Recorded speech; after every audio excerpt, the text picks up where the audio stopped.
Bom dia a todos, a paz do Senhor. Vamos chegando para participar da nossa aula nesse domingo lindo, dia 16 de agosto de 2020. Aliás, hoje é um dia especial, porque é o aniversário de um casal muito querido, do filho deles, né, os nossos coordenadores da classe Aliança, o Jorge e a Mari. Hoje é o dia do aniversário do Gabriel, está completando 18 anos. Que Deus abençoe a vida do Gabriel, seus pais, esse querido casal amado, e nossa alegria, nossa oração para que a bênção do Senhor seja derramada sobre a tua vida, Gabriel. Deus te abençoe.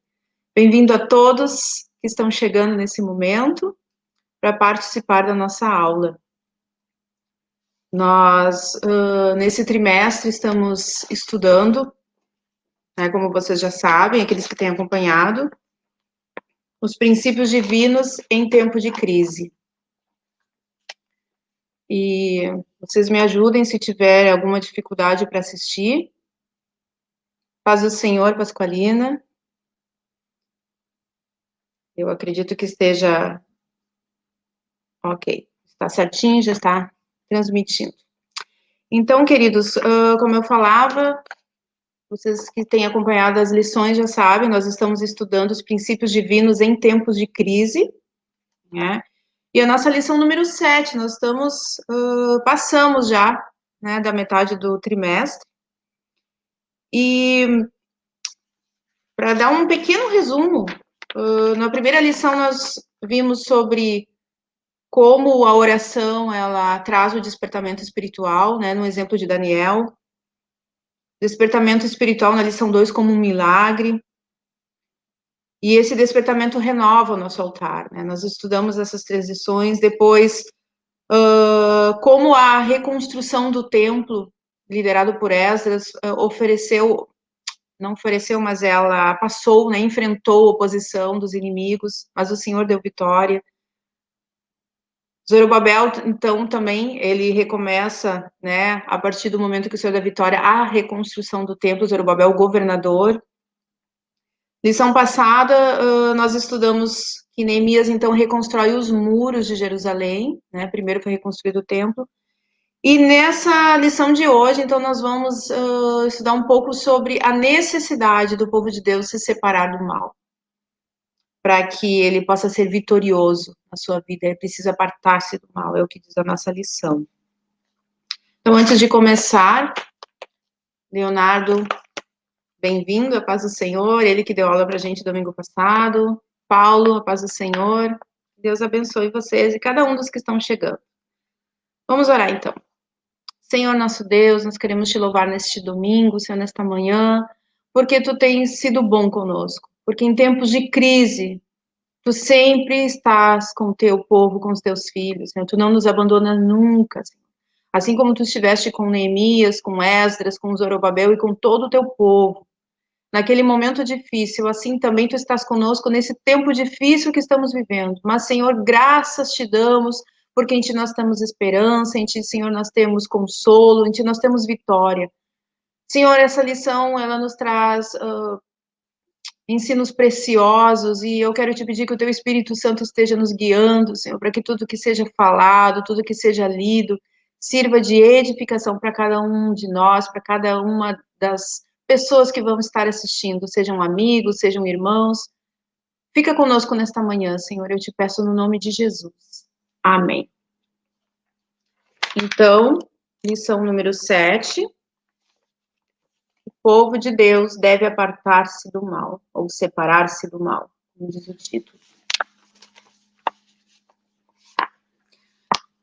Hoje o meu ajudante aqui vai ler a leitura bíblica em classe. Bem mais pro ladinho. Paz, queridos irmãos. Primeiro eu vou ler o texto áureo. O texto áureo diz ali, deixa eu já colocar para vocês, para quem não tem a revista poder ir acompanhando. Então o texto áureo diz o seguinte: pelo que saí do meio deles e apartai-vos, diz o Senhor, e não toqueis nada imundo, e eu vos receberei. 2 Coríntios 6:17. E a verdade prática diz que o mundanismo na igreja corrompe os bons costumes e extingue a santidade. Então, a nossa leitura, ela se encontra no livro de Esdras, no capítulo 2, versículos 59 a 62, no capítulo 4, versículos 2 e 3, e no capítulo 6, versículos 2 a 4. Vamos acompanhar, então, aqui a leitura. Paz, queridos irmãos. Esdras, capítulo 2, a partir del versículo 59. También subieron de Tel Melá y Tel Harsa, Querube, Adán e Imer, porém no pudieron mostrar a casa de sus pais y su linaje, si de Israel eran. Os filhos de Laís, os filhos de Tobías, os filhos de Necoda, 652. Y dos filhos dos sacerdotes, os filhos de Abaías, os filhos de Cos, os filhos de Barzilai, que tomó mulher das filhas de Barzilai, o Gileadita, y que fue llamado de su nombre. Estos buscaron o seu registro entre los que estaban registrados nas genealogías, mas no se hallaron elas, pero que por inmundos foram rejeitados dos sacerdotes. Isso está em Esdras, A partir do capítulo 4, agora... Essa leitura foi feita, então, ali, como diz no banner, Esdras 2, 59 ao 62. Próximo trecho, então. A partir do capítulo 4, versículo 2. Llegáronse a Zorobabel e os chefes dos pais e disseram-lhes: Deixai-nos edificar convosco, porque como vós buscaremos a vosso Deus, como também já lhe sacrificamos desde os dias de Esar-Adom, rei da Assíria, que nos mandou vir para aqui. Porém, Zorobabel e Jesúa e os outros chefes dos pais de Israel lhe disseram: Não convém que vós e nós edifiquemos casa ao nosso Deus, mas nós sós edificaremos ao Senhor, Deus de Israel, como nos ordenou o rei Ciro, rei da Pérsia. Esse trecho está então em Esdras, capítulo 4, versículos 2 e 3.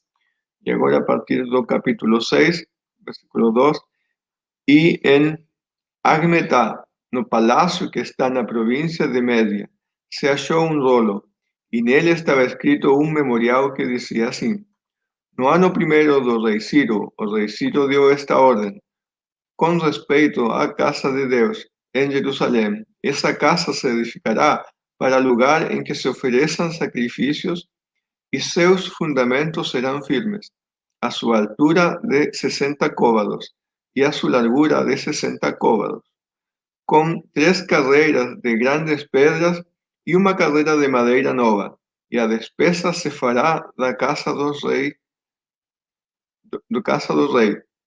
Esdras, capítulo 6, versículos 2 a 4. Muito obrigada. Agora Miguel vai para o culto e a gente permanece aqui com a nossa lição, então.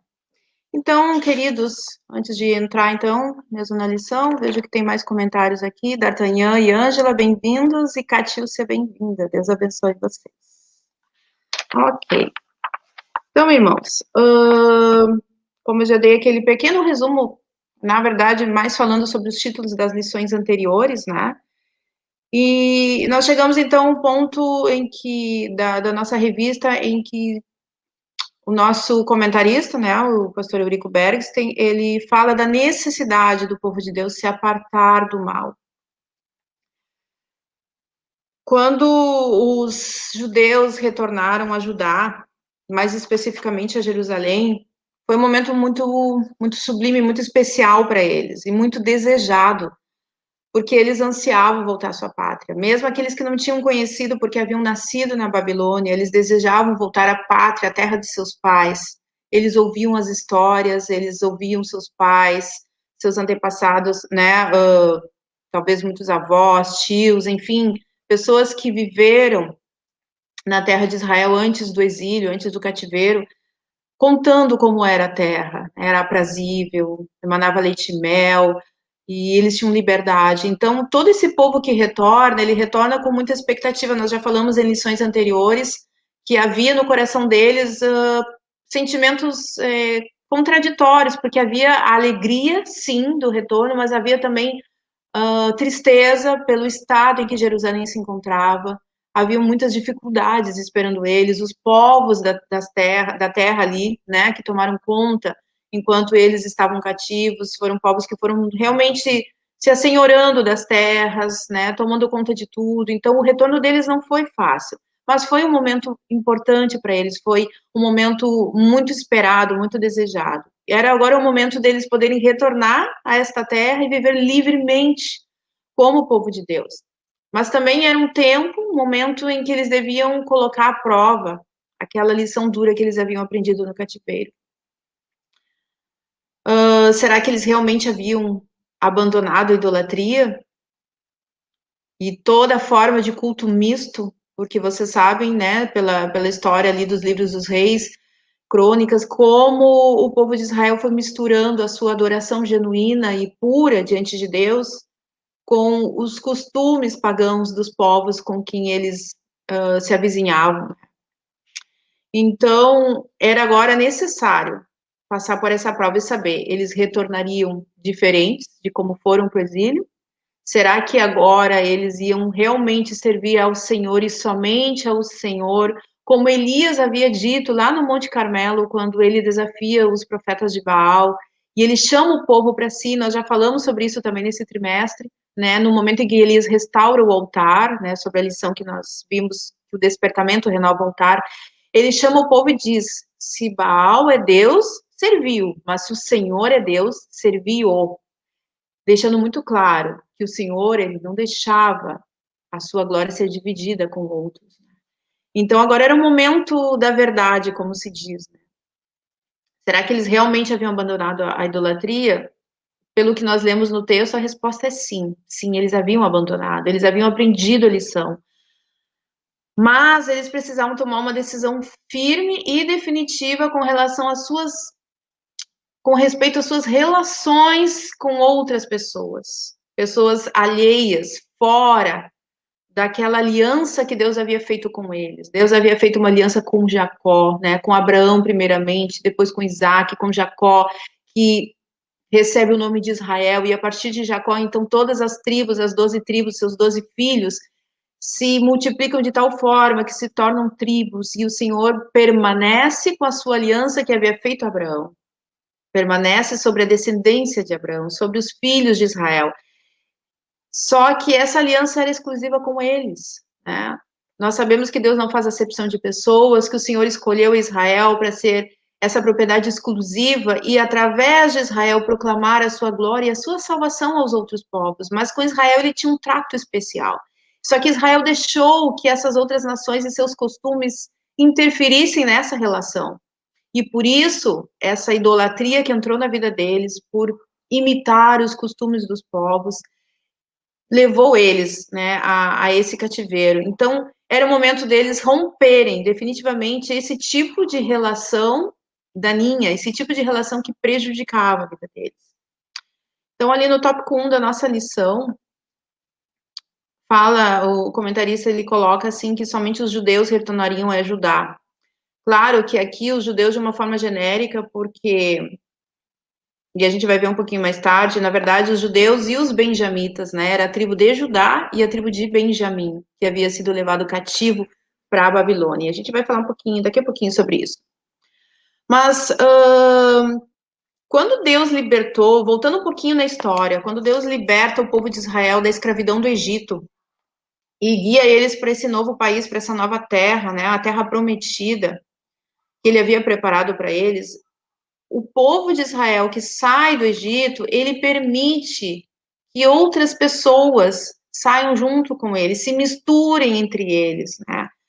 Talvez alguns destes fossem egípcios que quiseram experimentar algo novo, uma aventura, uma vida nova, saindo, né, então da sua terra e seguindo o povo de Israel.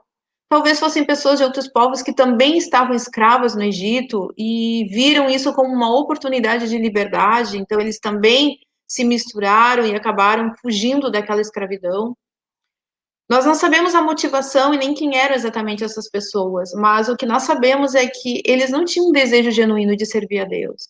E ao se misturar ao povo de Israel, nessa peregrinação do deserto, nós vemos como eles foram prejudiciais para Israel. Servindo de pedra de tropeço, de laço, né, para o povo de Israel.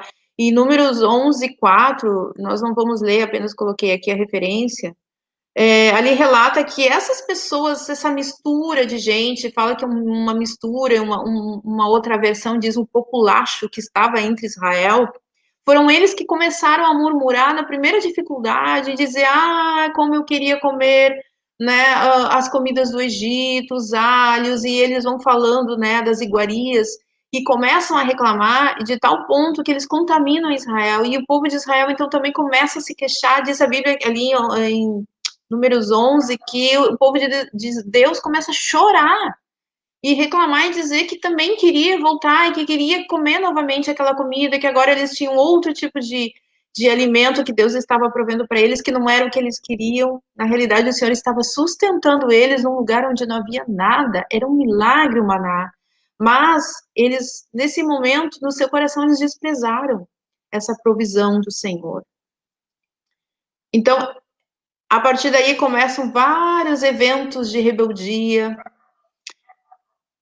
de Israel contra o Senhor, reclamando porque não havia água, o Senhor dá água, reclama que não há carne, o Senhor envia codornizes, e tudo eles reclamavam. Moisés sobe ao Monte Sinai para ter um encontro face a face com o Senhor e trazer ao povo aquilo que o Senhor estava agora ordenando, e o povo lá embaixo já se esquece, acha que Moisés morreu, já começa a voltar à idolatria, fazendo, né, aquele bezerro de ouro, Arão sendo um líder religioso fraco, se deixou levar pelo pedido do povo. Então nós vemos que essa série de rebeldias acabam sendo a causa, porque aqueles homens que saíram do Egito não entraram na Terra Prometida, somente Josué e Caleb que foram fiéis. Nem mesmo Moisés, esse líder que Deus levantou, pôde entrar na Terra Prometida, por causa dessa sequência de rebeliões, sequência de murmurações, de rebeldias contra o Senhor, né, e contra também a liderança que Deus havia colocado sobre eles. Então, mas nós vemos que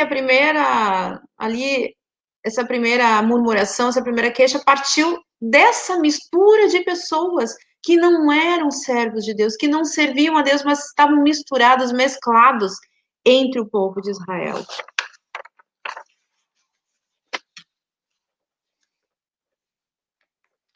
Passam, então, 40 anos, né?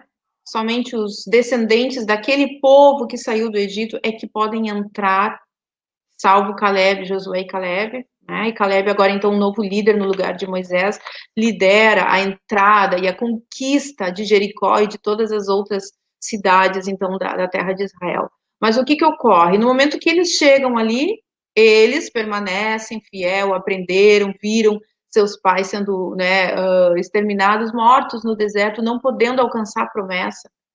Mas aos poucos, ao passar dos anos, eles começam a se acostumar com os povos da terra. E isso que o Senhor fala através dos seus servos, quando vocês entrarem na terra em que eu vos ordeno, vocês não se misturem, vocês não sigam os costumes dos povos que ali habitam, porque são povos pagãos, povos que não me adoram, que adoram outros deuses, são maus, são ruins. E a verdade é que a própria Bíblia fala que o motivo que levou o Senhor a desarraigar esses povos da terra e dar essa terra a Israel, não foi porque Israel era bonzinho, era especial, era maravilhoso, e sim por causa da maldade desses povos, porque havia chegado a medida da maldade diante do Senhor. Então, o Senhor, ele não faz acepção de pessoas. Se esses povos tivessem sido do seu coração sinceros e buscado o Senhor como Abraão fez. Abraão, no meio de tanta idolatria, ele teve um coração sincero diante do Senhor. O Senhor não teria desarraigado eles dali. O Senhor teria dado talvez outra terra para o povo de Israel. Né? A gente não sabe, não podemos estar aqui especulando, mas o que a Bíblia assim nos diz é que por causa da maldade destes povos, então o Senhor tirou eles dali e deu esta terra, a terra de Canaã, a Israel. Só que Israel, então, ele começa, ao passar dos anos, a se misturar. Quando vem a dinastia, né, chega o tempo dos reis, Então Israel começa a se mesclar numa idolatria terrível. E este foi o motivo. A tal ponto, eles começaram a adorar outros deuses, a adorar nas árvores, nos altos, que o Senhor tinha ordenado que não fizessem, e começaram a queimar até mesmo seus filhos em sacrifício ao deus Moloque, que era um de tantos deuses que Israel começou a adorar paralelamente ao Senhor, misturando essa adoração. Então, essa idolatria, principalmente, nós já falamos que também porque Israel não deu descanso à terra que o Senhor havia determinado, né? O ano sabático, ele não deu descanso à terra. Então, o Senhor também, então, ele dá aquele tempo de exílio, dá o descanso para a terra, para que a terra se recuperasse, seus minerais, enfim. Não é tanto a questão da natureza em si, porque o Senhor ele poderia muito bem, né, fazer um milagre e a terra se recuperar, mas era pela desobediência do povo de Israel, mas principalmente pela idolatria. Então, primeiramente, Israel, o reino do norte, né, as 10 tribos do norte são levados cativos para a Síria, e posteriormente Judá é levado cativo para a Babilônia. Durante esse tempo de cativeiro, que eles estiveram lá, então ocorre aquela mistura de pessoas que são enviadas, e a gente vai ver um pouquinho mais adiante ali quando fala quem são os samaritanos no nosso ponto aqui da lição. Mas eu queria ler com vocês primeiro Esdras 1, versículo 5, que diz o seguinte: Então se levantaram os cabeças de famílias de Judá e de Benjamim, e os sacerdotes, e os levitas, com todos aqueles cujo espírito Deus despertou para subirem a edificar a casa do Senhor, a qual está em Jerusalém. Então, irmãos, quando termina o exílio, o cativeiro de 70 anos lá na Babilônia, a gente já viu em outras lições, o Senhor levanta Ciro, né, com aquele decreto para que o povo, e nós lemos ali, retornasse então à sua terra, o povo de Judá e de Benjamim, as duas tribos, e reconstruísse o templo, posteriormente os muros. Só que quando o povo de Judá e de Benjamim estiveram cativos na Babilônia, eles também se misturaram com os povos que estavam lá, tanto babilônicos quanto outros povos que se encontravam lá. Eles também fizeram casamentos mistos, deram suas filhas e filhos em casamentos com os filhos e filhas daqueles povos. E aí, novamente, há uma mistura de costumes, há uma mistura daquela linhagem que deveria se manter pura, deveria se manter entre eles, os casamentos entre eles, para que eles permanecessem com os mesmos costumes, com a mesma temor ao Senhor.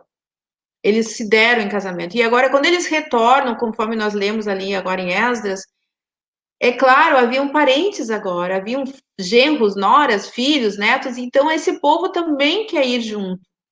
Afinal, se aparentaram. E ali ocorre essa situação, começa a querer ocorrer novamente uma situação que nós vamos ver, na verdade, sobre esse casamento misto e a dura decisão que eles tiveram que tomar de se separar desses parentes que iriam somente prejudicar eles lá na lição 12. No mês que vem vai ser falado especificamente sobre isso, nós não vamos falar sobre isso agora. Mas o que é importante salientar agora? Que era necessária uma separação definitiva entre aqueles que eram da linhagem de Judá, de Benjamim, que estavam então retornando à terra de Israel, a Jerusalém, e aqueles que não serviam a Deus e que só iam prejudicar, mais uma vez a história se repetindo, né? Andando em círculos, e esse círculo vicioso de Israel, do povo de Deus se misturar e se permitir influenciar por costumes que não agradavam a Deus e que só traziam dificuldades para a vida deles. Deus estava dando um novo começo a eles, uma nova chance para eles começarem, praticamente do zero. E eles precisavam agora fazer as coisas de uma forma correta. Por isso que ali na leitura que foi feita que o Miguel leu, ali em Esdras 2:62, fala que muitos filhos de sacerdotes que buscaram seus registros nas genealogias não encontraram seus nomes nas genealogias, ou seja, nos registros oficiais, e foram então considerados imundos e rejeitados para o sacerdócio. Então, irmãos, não era apenas o povo comum, os próprios sacerdotes se misturaram, os próprios sacerdotes, levitas, enfim, eles se deram em casamento, se casaram com as filhas, com os filhos dos povos daquela terra. E agora seus filhos querem exercer o sacerdócio, mas eles não tinham a pureza da linhagem. Então, ao procurar nas genealogias, e aí vem uma lição, irmãos. Às vezes tem irmãos que dizem assim: mas é tão cansativo as genealogias, para que as genealogias na Bíblia? E leva capítulos e capítulos, pega o livro de crônicas ali, até no Novo Testamento, Mateus começa com genealogia interminável. Irmãos, isso é algo que provava, era essencial num tempo em que não havia internet, que não havia cartórios, em que não havia, os documentos eram muitas vezes raros, difíceis, né? As cópias todas eram feitas em mãos. Então, ter aquelas genealogias eram extremamente necessárias e importantes para que o povo mantivesse a sua identidade.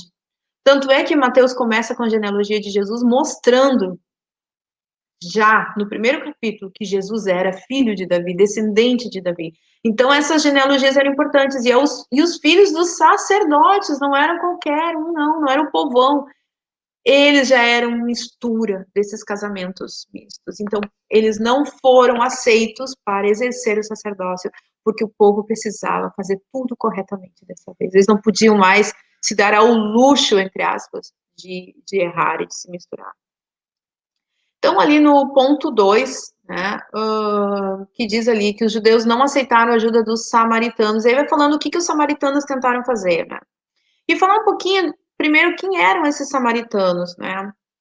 Quando a gente lê no Novo Testamento que havia inimizade entre os judeus e os samaritanos, se a gente fica só com o Novo Testamento, a gente não entende o porquê daquela inimizade, o porquê daquela acepção, né? E o quão importante foi o que Jesus fez, o amor que ele demonstrou pelos samaritanos, pela mulher samaritana, né? Que ele encontra diante daquela fonte, depois ela chama os samaritanos, e eles ouvem a palavra de Deus através de Jesus, e eles creem que Jesus é o Filho de Deus, e eles se convertem ao Senhor.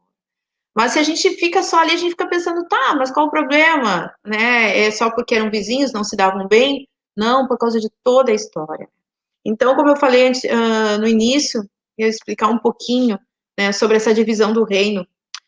Salomão, ele foi rei, né, em lugar de Davi, seu pai, e depois que Salomão morre, tem alguns conflitos ali, tudo mais, Roboão assume oficialmente o trono.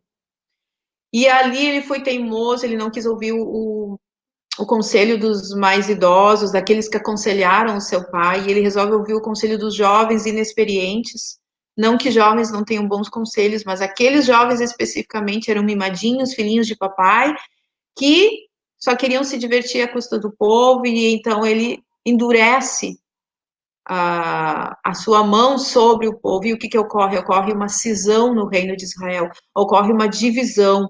Então, aquelas 12 tribos do povo de Israel, elas se dividem num grupo do norte, com 10 tribos, que seguem um outro líder, e o grupo do sul, que ficou com 2 tribos, Judá e Benjamim. E a partir dali a história se divide, nós vemos Israel dividido, né, como se fossem 2 reinos realmente.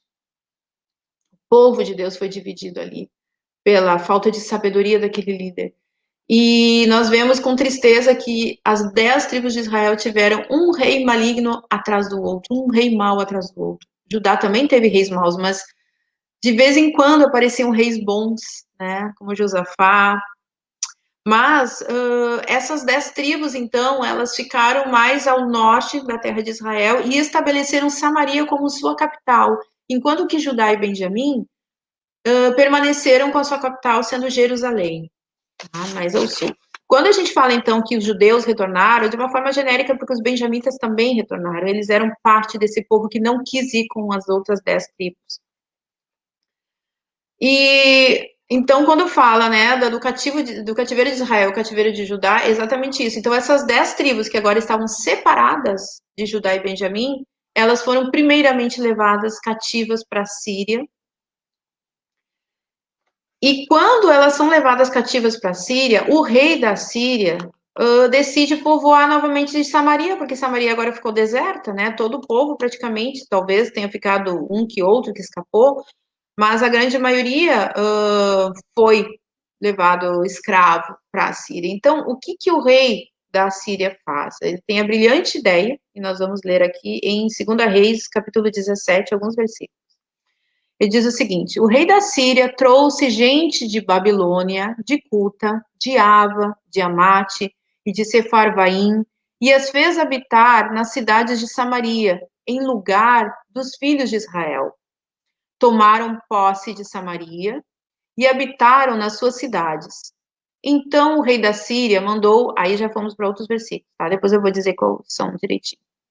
Então o rei da Síria mandou dizer: levai para lá um dos sacerdotes que de lá trouxestes, que ele vá e lá habite e lhes ensine a maneira de servir o Deus da terra. Quem era o Deus da terra? O Senhor. Ele considerava apenas um Deus local, né? Um Deus regional. Quando o Senhor, ele é Senhor sobre todas as coisas.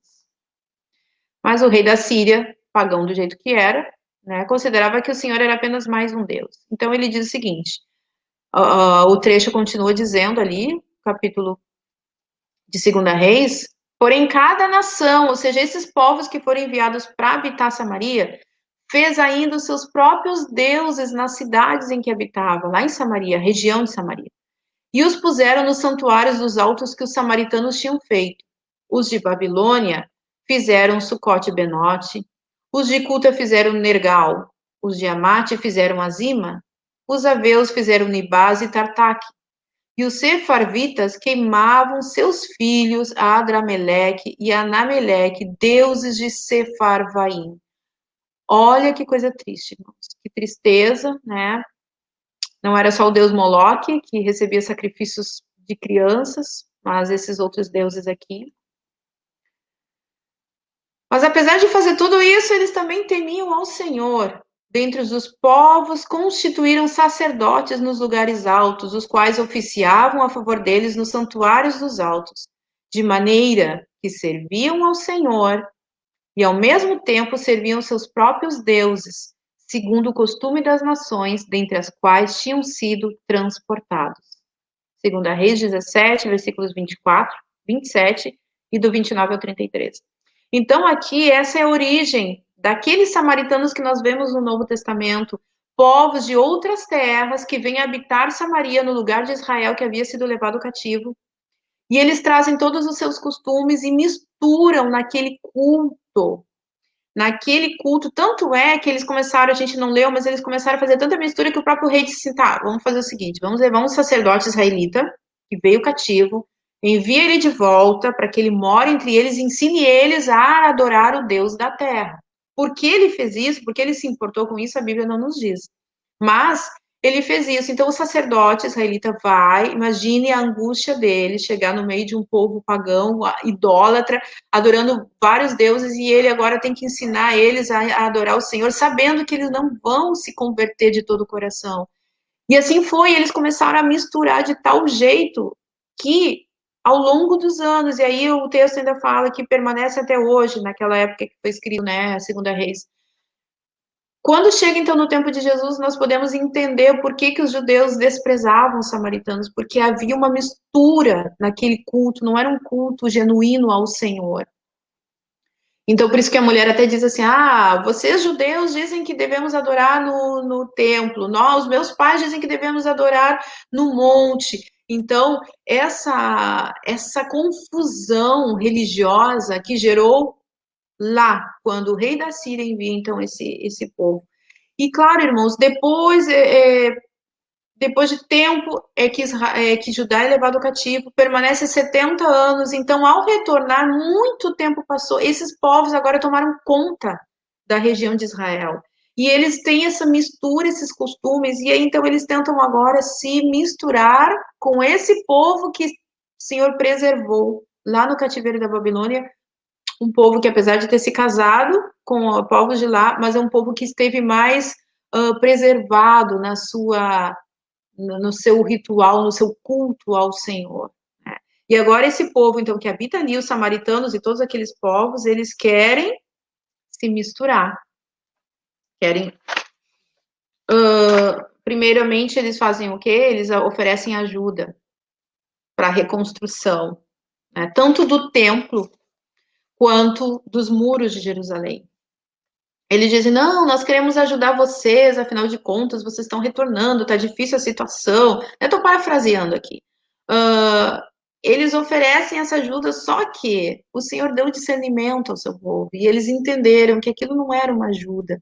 Na verdade, olha o que nos diz Esdras 4. O que eles eram? Eles eram adversários de Judá e Benjamim. Diz assim, ouvindo os adversários de Judá e Benjamim, que os que voltaram do cativeiro edificavam o templo ao Senhor, Deus de Israel, chegaram-se a Zorobabel e aos cabeças das famílias e lhes disseram, deixai-nos edificar convosco, porque como vós, buscaremos a vosso Deus. Como também já lhe sacrificamos desde os dias de Esar-Adom, rei da Síria, que nos fez subir para aqui. Lembre que a gente acabou de ler sobre isso? Porém, Zorobabel, Jesua e os outros cabeças de famílias lhes responderam, nada tendes conosco na edificação da casa do nosso Deus. Nós mesmos, sozinhos, a edificaremos ao Senhor, Deus de Israel, como nos ordenou Ciro, rei da Pérsia. Então, as gentes da terra, esses mesmos que ofereceram ajuda, olha o que eles fazem agora, desanimaram o povo de Judá, inquietando-o no edificar. Alugaram contra eles conselheiros para frustrarem o seu plano todos os dias de Ciro, rei da Pérsia, até o reinado de Dario, rei da Pérsia. Esdras 4, do 1 ao 5. Então, ali ficou, não é, claro as intenções deles. Eles não tinham planos de ajudar realmente, eles queriam atrapalhar, eles queriam minar. Mesmo que eles tivessem boas intenções, esses costumes deles, essa mistura deles, que eles dizem, mas nós já adoramos o vosso Deus desde o tempo que o rei da Síria nos mandou para cá.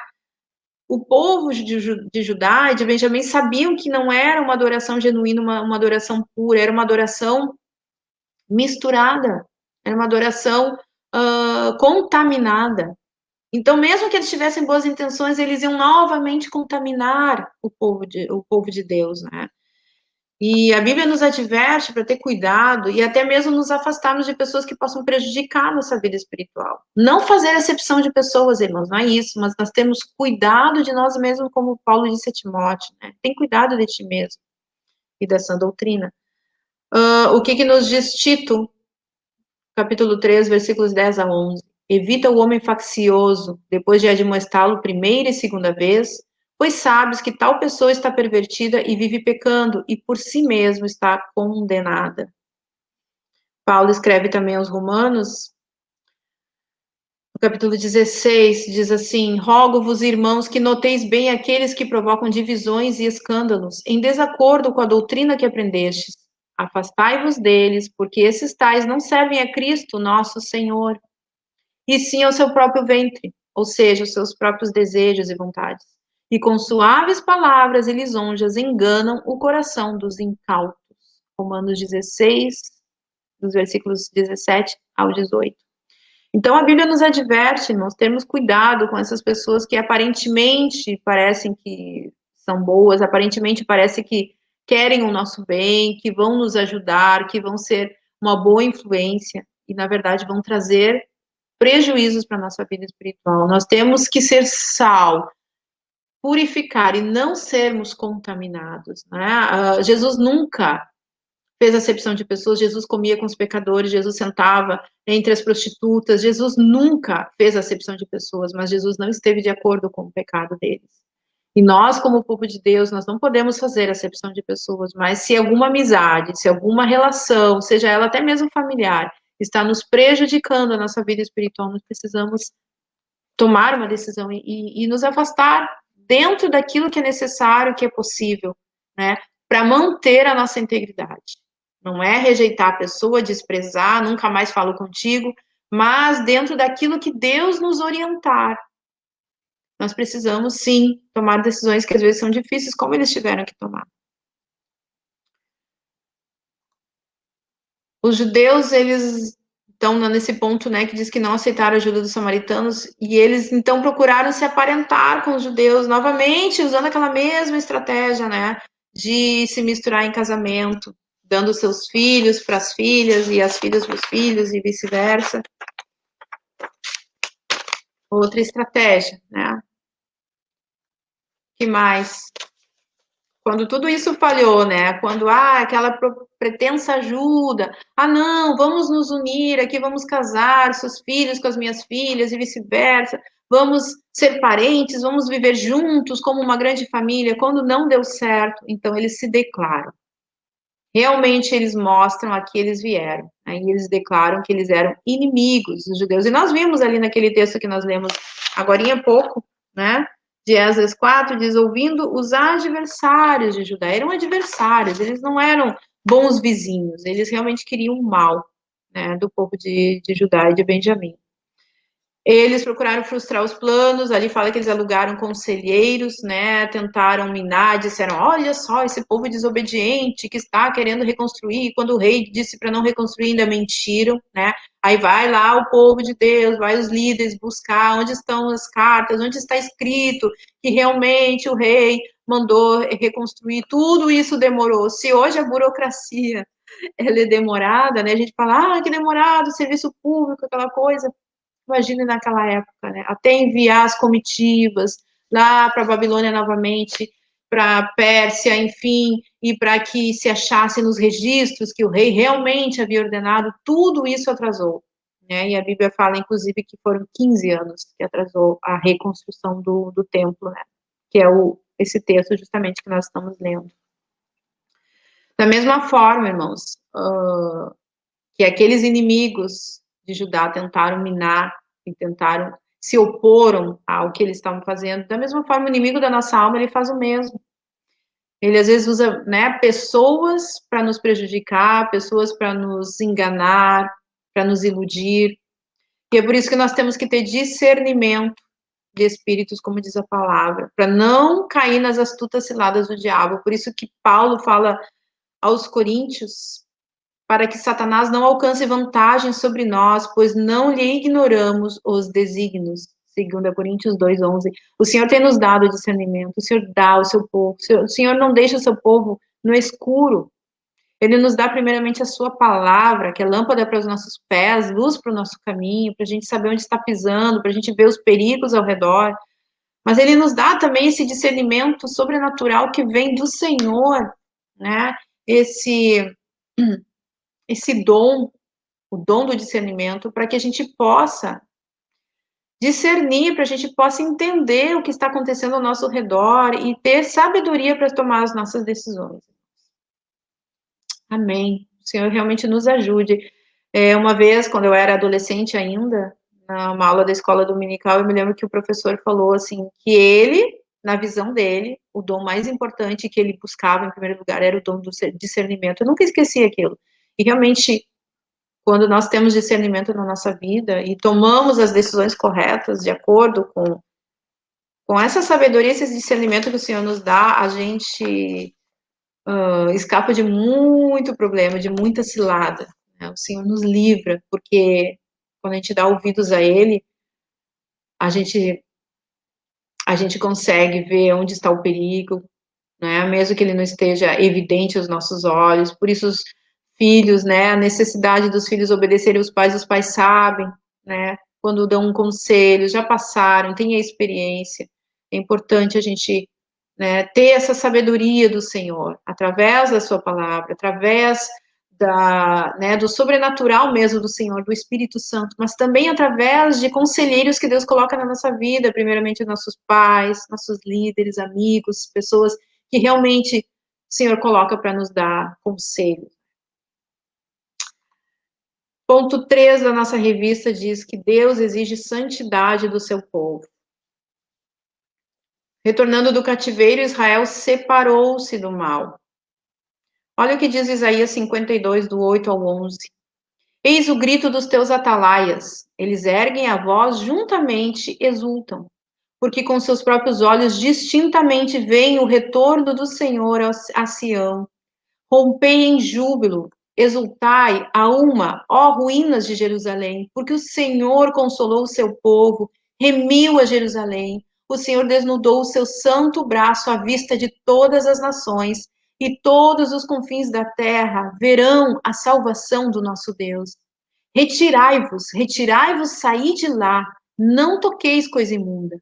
Saí do meio dela, purificai-vos, vós que levais os utensílios do Senhor. O profeta Isaías profetizando, né? Nós sabemos que ele viveu anteriormente ao cativeiro, ao exílio.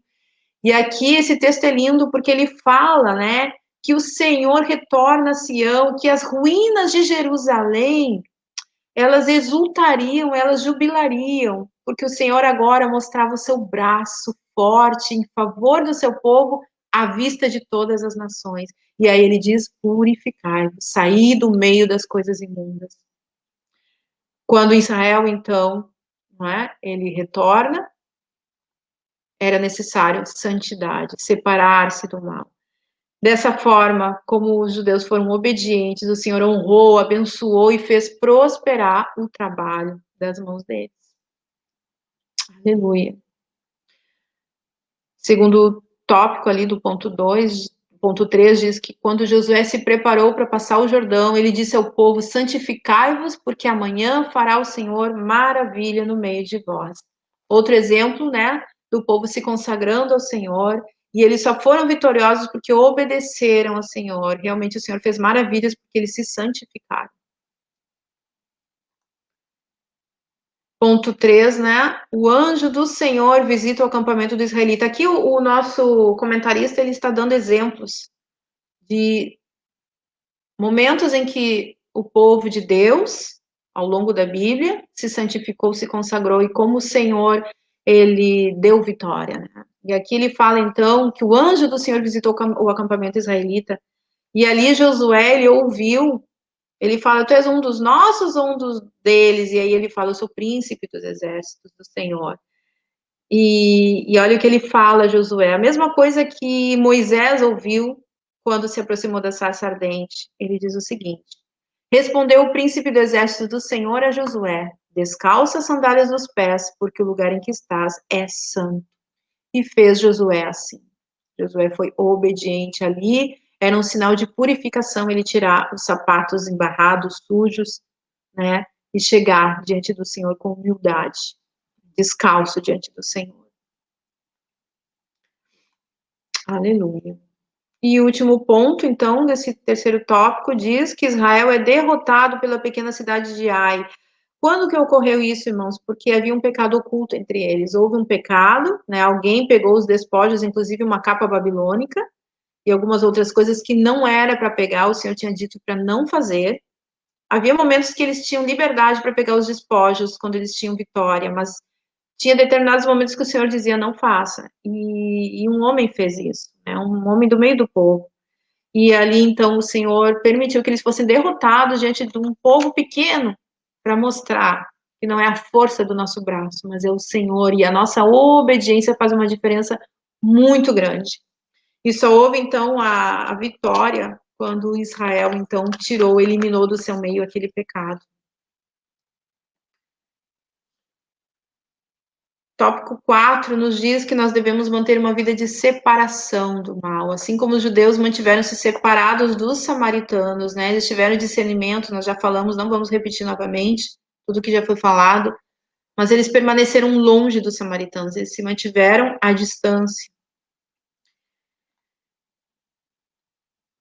A Bíblia, ponto 2, diz ali que a Bíblia nos mostra exemplos de servos de Deus que duvidaram se valia a pena manter a linha de separação do mal. É um subtítulo longo, né? Mas ele dá dois exemplos aqui. Primeiro ele fala sobre o salmista Asaf. E Salmo 73 é um salmo conhecidíssimo, porque ele fala justamente disso. Ele começa, eu peguei só alguns versículos dele, ele diz o seguinte: quanto a mim, Asaf falando, quanto a mim, porém, quase me resvalaram os pés. Pouco faltou para que se desviassem os meus passos, pois eu invejava os arrogantes ao ver a prosperidade dos perversos.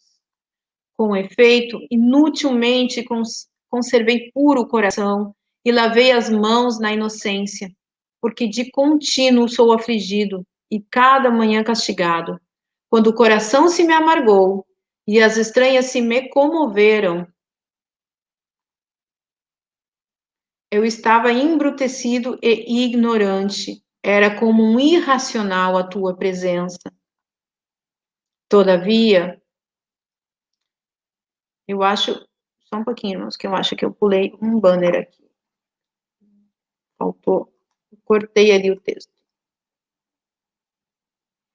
Vou ler novamente, porque aí a gente não perde nada. Quanto a mim, porém, quase me resvalaram os pés. Pouco faltou para que se desviassem os meus passos, pois eu invejava os arrogantes ao ver a prosperidade dos perversos. Com efeito, inutilmente conservei puro o coração e lavei as mãos na inocência, pois de contínuo sou afligido e cada manhã castigado. Quando o coração se me amargou e as entranhas se me comoveram, daqui,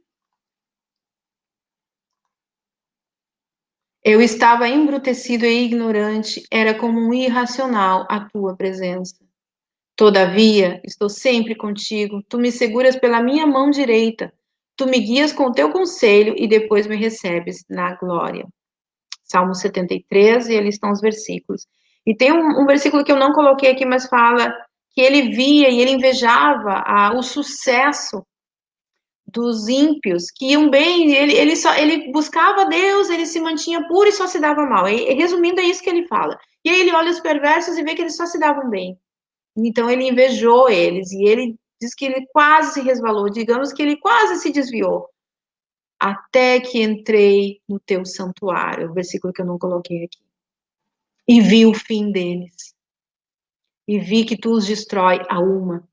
Então, o Asaf, ele passa por esses questionamentos e ele fica pensando, será que vale a pena servir a Deus? É o que fala ali, né, o nosso subtítulo. Exemplos de servos que duvidaram se valia a pena se separar do mal.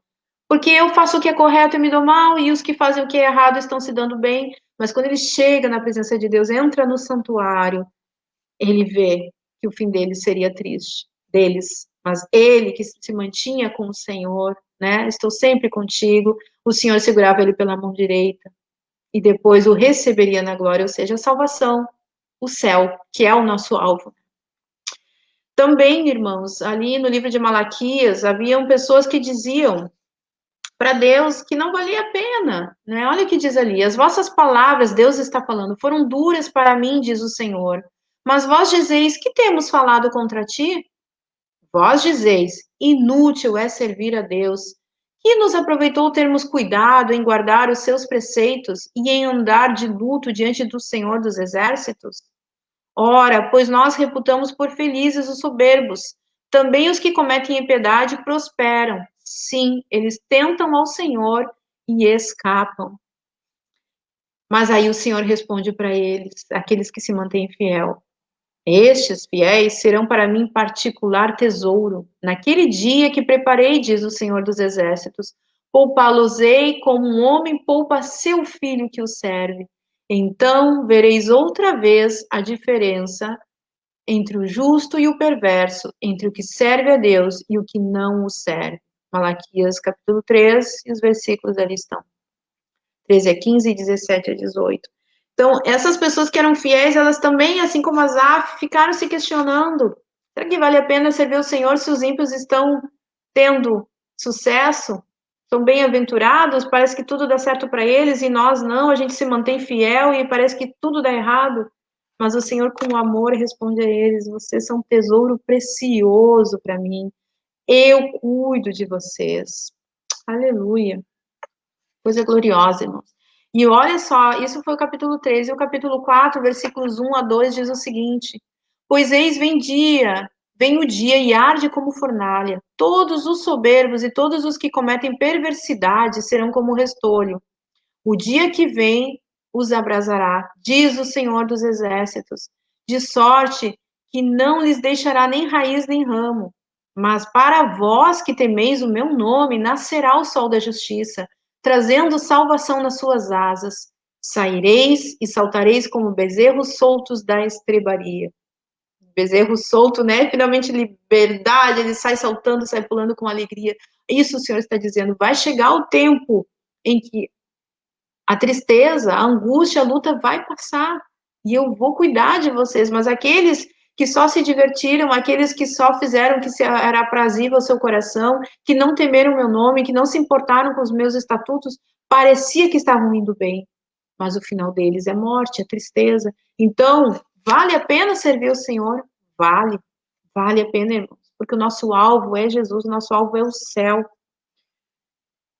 Ninguém está livre de passar por esse tipo de questionamento. A gente pode se colocar, de repente, no nosso lugar de conforto e dizer, mas como Asaf, um salmista, deixou que isso passasse pela cabeça dele? Como que esses servos fiéis ali, Malaquias relata, que estavam questionando se valia a pena servir a Deus? Ah, eu jamais faria isso, será que não?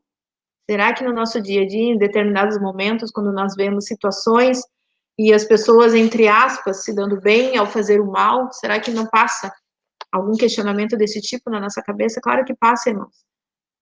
Isso pode acontecer com qualquer um de nós. Talvez não de uma forma assim, eu vou me desviar, mas de certas coisas que a gente faz corretamente, às vezes até dentro da igreja, poxa, eu faço certinho. Vou dar um exemplo bem simples.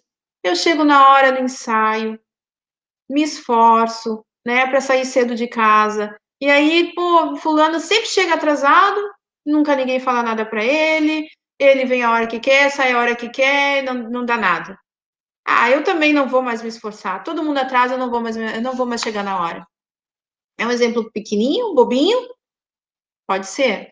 Mas é algo do nosso dia a dia, não é? Mas vale a pena ser fiel, vale a pena permanecer dentro dos princípios, daquilo que o Senhor coloca no nosso coração, que nós entendemos que é o correto. Né? E tantas outras coisas, irmãos, no dia a dia, no trabalho, aquele colega que burla as situações e a gente ali sempre fazendo o que é correto. São questionamentos que vêm, são dados muitas vezes do inimigo que vem sobre a nossa vida. Mas se nós mantivermos os nossos olhos fixos em Jesus, que não erra, que não falha, que é fiel, que é justo, nós vamos prosseguir caminhando para o céu. Olha o que Paulo fala aos Filipenses. Não que eu tenha já recebido ou tenha obtido a perfeição, mas prossigo para conquistar aquilo para que também fui conquistado por Cristo Jesus.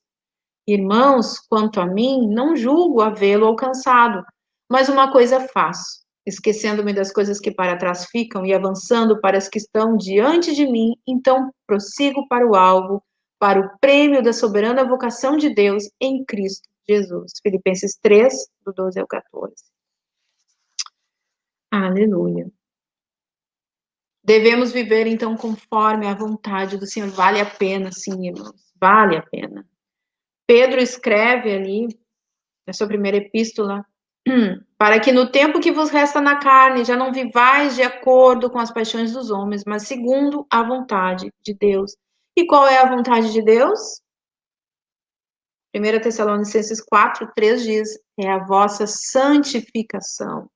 É isso que o Senhor queria do povo, no momento do retorno, ao começar de novo, vida nova, santificação. O Senhor deseja que a gente viva uma vida limpa, santa, diferente do mundo.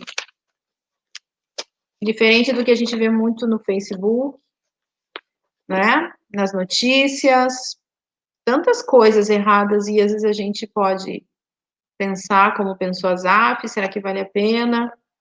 Ou a gente se deixa, a gente sabe que vale a pena, mas se deixa enredar por situações. Mas nós somos um povo escolhido pelo Senhor para brilhar como luzeiros nesse mundo, irmãos. E olha o que Pedro fala ali, eu já até citei esse versículo. Vós, porém, sois raça eleita, sacerdócio real, nação santa, povo de propriedade exclusiva de Deus, a fim de proclamardes as virtudes daquele que vos chamou das trevas para a sua maravilhosa luz. 1 Pedro 2, 9. É por isso que, sendo essa nação santa, essa raça eleita, esse sacerdócio real, nós não podemos viver no pecado como nós vivíamos antigamente, antes de conhecer Jesus. E alguém que está ouvindo vai dizer, mas eu já nasci no evangelho, mas igual, pecador. Nós não podemos viver a vida que o mundo vive, longe de Deus. Mas, irmãos, e aí a gente faz o quê, então? Se nós pecamos, Nós não podemos, não devemos, mas nós temos vivido muitas vezes repetindo certos pecados e, na verdade, enquanto nós estivermos nesse mundo, nós vamos pecar. Todos os dias nós vamos pecar. E a gente faz o quê, então? O que a Bíblia nos diz, né? O apóstolo João, o apóstolo do amor, olha o que ele escreve para nós.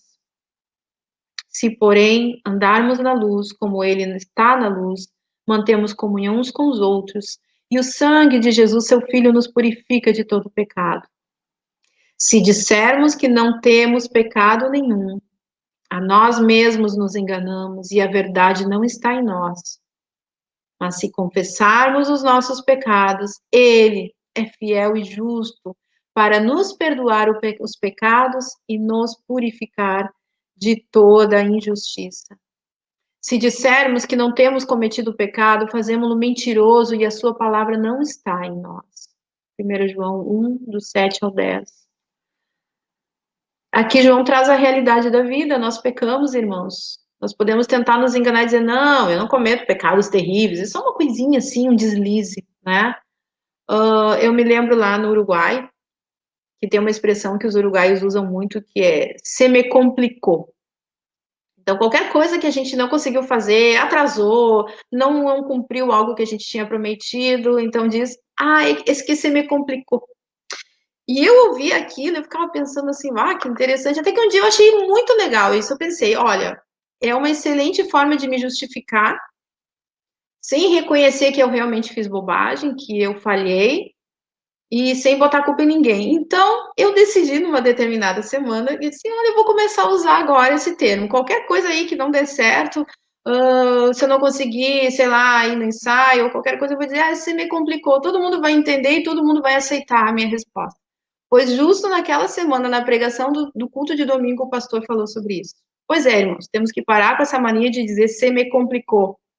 Erramos, falhamos, não mascare o seu erro. E eu falei, Jesus, logo agora que eu ia começar a usar e a usufruir dessa expressão. E esses dias eu estava rindo com o Miguel, lembrando disso, né? Dos amados, queridos, amados uruguaios que a gente ama tanto, né? Especialmente a igreja lá. Mas é interessante isso, irmãos, né? Que às vezes a gente quer mascarar, a gente quer dizer, não foi bem assim, eu não fiz algo tão errado assim. Mas nós pecamos, e João fala, se alguém disser que não tem pecado, é mentiroso, e faz de Deus mentiroso. Mas aí, então, o que se faz com o pecado? Ok, eu reconheço, eu sou pecador, mas o que eu vou fazer, então? E ele continua, filhinhos meus, estas coisas vos escrevo para que não pequeis. Se todavia alguém pecar, glória a Deus, temos advogado junto ao Pai, Jesus Cristo justo. E ele é a propiciação pelos nossos pecados, e não somente pelos nossos próprios, mas ainda pelos do mundo inteiro. Então, irmãos, quando nós pecarmos, nós temos este advogado, e seu sangue nos purifica de todo pecado. Jesus, ele pagou o preço da cruz. Mas isso não significa que por isso nós vamos continuar pecando. Paulo fala que onde abundou o pecado, superabundou a graça. Mas aí ele faz uma pergunta: continuaremos, pois, no pecado para que superabunde a graça? De forma alguma. Então, nós temos que fazer tudo que estiver ao nosso alcance, nos buscar o Senhor, nos santificar, nos purificar. Mas quando nós pecarmos, nós temos esse advogado. Temos o Santo Espírito que nos fala, tu erraste. Olha, isso que tu fez não está certo. Isso não agrada a mim, ao meu coração. Então, nós temos sim, irmãos, escape, nós temos sim a ajuda do Senhor. E por fim, irmãos, e terminando, finalizando mesmo, bênçãos acompanham os que vivem conforme a vontade de Deus. Olha o que diz Deuteronômio 28, do 1 ao 3. Se atentamente ouvires a voz do Senhor teu Deus, tendo cuidado de guardar todos os seus mandamentos que hoje te ordeno, o Senhor teu Deus te exaltará sobre todas as nações da terra. Se ouvires a voz do Senhor teu Deus, virão sobre ti e te alcançarão todas estas bênçãos. Bendito serás tu na cidade, bendito serás no campo. E aí o texto continua, né? Bendito será a tua amassadeira e os teus animais frutificarão, produzirão, enfim, tudo, né? Se multiplicarão. Então, ali a bênção, desde Deuteronômio, o Senhor já prometia que havia bênção para aqueles que fossem obedientes ao Senhor. E por isso que Paulo, então, último versículo, ele fala: sede, pois, imitadores de Deus como filhos amados, como filhos obedientes. Amados, queridos irmãos, isso é uma lição extensa, uma lição longa, mas necessária para nós. O povo de Deus deve separar-se do mal. Que o Senhor nos ajude, irmãos, a realmente ter esse discernimento, entender onde está o mal e nos separarmos dele. Não seguir o curso desse mundo, não fazer aquilo que todos fazem porque todos estão fazendo, e aquela gíria que eu nem sei se ainda é atual, né? O não dá nada. Ah, não dá nada. O Senhor dá, e que o Senhor nos ajude, né, a reconhecer quando nós erramos, reconhecer quando nós pecamos, não para entrar numa depressão e dizer eu sou miserável mesmo e vou para o inferno e não tem jeito para mim, mas reconhecer os nossos pecados, clamar ao Senhor diariamente, de hora em hora, cada 10 minutos, não sei, conforme a necessidade de cada um, clamar o sangue de Jesus, a misericórdia do Senhor, e realmente, irmãos, que o Senhor nos ajude a nos esforçarmos para nos separarmos do mal, termos essa lição preciosa, né, que o povo de Israel, o povo de Judá nos deixou, de que eles decidiram se separar do mal, eles decidiram se separar daquelas pessoas que prejudicariam a sua vida espiritual, porque afinal de contas a salvação é individual. Vamos orar, amados. Senhor nosso Deus, eu quero te agradecer, Senhor, por esta palavra que tu nos traz nesta manhã, Senhor. Eu te agradeço, Senhor, porque tu nos exorta, tu nos orienta, Senhor. Eu te agradeço, Jesus, porque a tua palavra, ela é maravilhosa, Senhor, ela é luz para o nosso caminho, ela é lâmpada para os nossos pés, ela é viva, eficaz, ela é mais cortante que qualquer espada de 2 gumes, ela é apta para fazer divisão entre alma e espírito, juntas, medulas, e discernir os pensamentos e intenções do coração. Senhor, olha o nosso coração, tu conheces, a tua palavra diz que enganoso é o coração do homem, quem o conhecerá, mas o Senhor conhece. Jesus, eu clamo a Ti que Tu tenhas misericórdia de nós, nesse tempo que estamos vivendo, Senhor, que não seja, Senhor, inútil e vão para as nossas vidas espirituais. Pior, que não seja, Senhor, para prejuízo nosso, Senhor, mas que seja, Senhor, um momento de olharmos para Ti, olharmos para nós, mas olharmos para a Tua palavra, Senhor, e clamarmos a Ti que nos limpe, que nos santifique, que nos ajude a tomar decisões sábias na nossa vida. É um tempo em que nós precisamos remir. E, Senhor, nós precisamos de Ti. Eu te peço por cada família, por cada casal, por cada irmão, por cada irmã, por cada amigo, que talvez não te conheça, mas que passou pelo Face e viu que havia um vídeo, resolveu entrar e ver do que se tratava. Senhor, eu te peço que Tu abençoes essas vidas, que Tu fale com eles e salve suas almas e edifica e guarda o Teu povo. Senhor, abençoa-nos, Senhor, para que nós possamos, Senhor, sair vitoriosos, assim como o povo de Judá e Benjamim foi vitorioso na reconstrução do templo, na reconstrução dos muros e na reconstrução das suas vidas. Senhor, que possamos ser vitoriosos em todas as coisas, e ao reconstruir, Senhor, aquilo que está parado nesse momento, quando terminar isso tudo, possamos ser vitoriosos e Te colocar sempre em primeiro lugar. Senhor, nos ajuda a nos apartar do mal, nos ajuda a nos afastar daquilo que nos impede de ir para o céu.